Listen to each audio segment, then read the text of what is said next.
Hey guys, it's San and welcome back to the BulbaSquad. So today we're actually going to take a step back and revisit Evolutions. I haven't talked about it for a little while, but I've seen that the market's been talking about it a decent bit, specifically about the fact that it's starting to retrace and that's why there was a lot of bubble talk.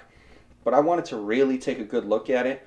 No bubble talk, no crash, no. Just specifically looking at the set completely objectively. So first and foremost, we got to address the intrinsic value. So this booster box is now worth about $420, give or take, out the door, like including tax, shipping, all that. But the intrinsic value, I calculated out. I essentially took the reverse holos, got the average value of all of them, took all the holographic / EX cards. I didn't include the break cards. Those aren't real pulls in my eyes. That's pretty much bulk. And I got the average of them. So if you get a green code card, you're going to get about $2 of value out of that pack. If you get a white code, you get about, if I'm correct, it was $8. Reason for that is $6 in the hits. However, because you still get a reverse holo plus all the bulk, it brings it up to $8. If we do that, we're looking at roughly a $127 intrinsic value out of a $420 booster box. So if you decide to open this baby up, you are going to lose 66% of your money. And that honestly got me thinking. Because I used to think, Evolutions is just fine. It's at the correct price until I evaluated the intrinsic value. So I decided to stop. So, one of two things. Either the cards are underpriced and they're going to go up, or the booster box is overpriced and it's going to go down. Well, there's a ton of Evolutions cards out there. And the only thing retaining its value is the PSA 10. So I don't think the cards are underpriced. So that leaves only one option. The box is overpriced. Now the real question is, by how much? And so I decided, you know what? If the box is overpriced, we gotta actually take a deeper dive into this. Why would the box drop, alright?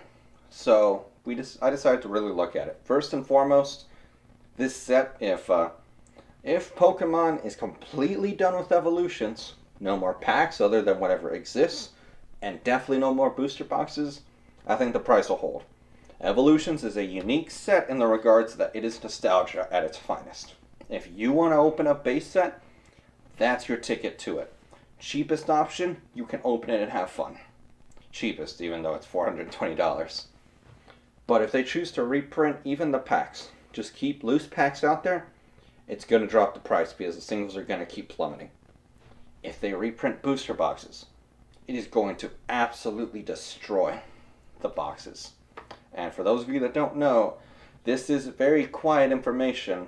There are rumors that Evolutions may receive a reprint. I have no confirmation, but I just want to put that out there for any of you that want to be extra careful. If you decide to lock in at this price, no one can fault you. Absolutely no one can fault you. Alright, so back to what I was saying. Looking at it, yeah, I think the box is a little overpriced now that I've seen the intrinsic value. Because if we decide to evaluate all of the old WotC sets, yeah, intrinsic value is supposed to be lower than the box price. For those of you that don't know why, it's because, let's say I could crack this open back at the $100 price point and it had like $150 in intrinsic value. Just throwing it out there. That means card stores and people would just break this open, convert them to singles, and flip because easy money. That would happen so much until eventually the intrinsic value is lower than the box price. So, for those of you that didn't know, that's why. If we look at old WotC sets, all of them roughly, when you crack them open, they drop down anywhere between 60 to like 75% of the box price. And that's completely healthy. That's how it should be. That way arbitrage is impossible. However, dropping back to 33%, to my knowledge, that just doesn't really happen. So I decided, why is the gap so big? And it occurred to me, whenever you're pricing vintage booster boxes, you're not pricing going based off of the raw value of the cards. No, you're pricing going based off of the graded value. That is the one time pricing a booster box based off of the graded value is fine. The reason for that is whenever you move into vintage, specifically WotC era, maybe even Diamond and Pearl, all those eras, is because you no longer have a reliable source for mint condition cards. Tell me one place you can go and purchase unlimited like Charizards or Bulbasaurs that are in perfect mint condition. Correction, Bulbasaur's pretty easy. But like Charizards that are in perfect mint condition, you can't. All of them are going to have like whitening, they're going to have little dings, scratches on the hollow. So whenever you crack the booster box, it is the one place that you can reliably get PSA 8 and above. So for that reason, they price the box going according to those graded values. However, I don't think the market did this on purpose, but I noticed it. This box is priced according to the graded values. I don't know why they did that, but the market did it.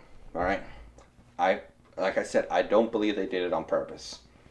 Because if we look at the raw values, 127 is pretty abysmal. The only card that's going to make you money out of this set is the Charizard holographic, all right? Other than that, you're not going to make money. And Charizard holographic comes out 1 out of every 6 booster boxes on average. Even if you pulled the reverse holo, you're still not going to make your money back. And that's not really how it should be. You're supposed to be able to make money back a little more consistently, like just more often. That's okay. But that's what I noticed. For some reason, this booster box is being priced going according to the graded values. You pull a reverse holo Charizard, grades a 10, $300. Therefore, we charge you more. You pull a holographic Charizard, holographic Chansey, holographic anything, and it grades a 10, that pretty much pays for the box. But I don't know why that happened. Why people are actually paying these prices for the graded values. You're not going to get a 10. Alright? I could probably crack these boxes right here, and I would not pull one single holographic 10 because of so many variables. So, really taking a step back and looking at that, you realize I don't know what's going to happen with this box. It's strange. Its nostalgia definitely means that I understood if this box was in the 50% intrinsic value of the total box price range. But only 33% put me at edge. It didn't make sense. And so I hope this kind of gave you guys a better idea of what exactly it is that's going on with these booster boxes. Maybe helps you make up your mind on if you think these boxes are going to drop and collapse in value or if they're going to hold. But this is information I want to give to you guys because I know a lot of you guys don't know how to get intrinsic value. So I decided to do it for you guys. Honestly, I think the box prices should be somewhere in the vicinity of the $300 range. Maybe $330, $360. $400 after what I saw, it seems inflated. Honestly, it does. So please, please do not buy at the 400 plus range. I would say don't even buy in the high 300 range. Like 340 should be the highest in my opinion. Try to stick within that range. But again, there's an alleged reprint that may drop during the 25th anniversary in August, which would fall right into the timeline of which I predicted if a reprint were to come. So I hope you guys enjoyed this video. Please leave your thoughts down below in the comments, and I reply to every one of them, and I'll see you guys next time.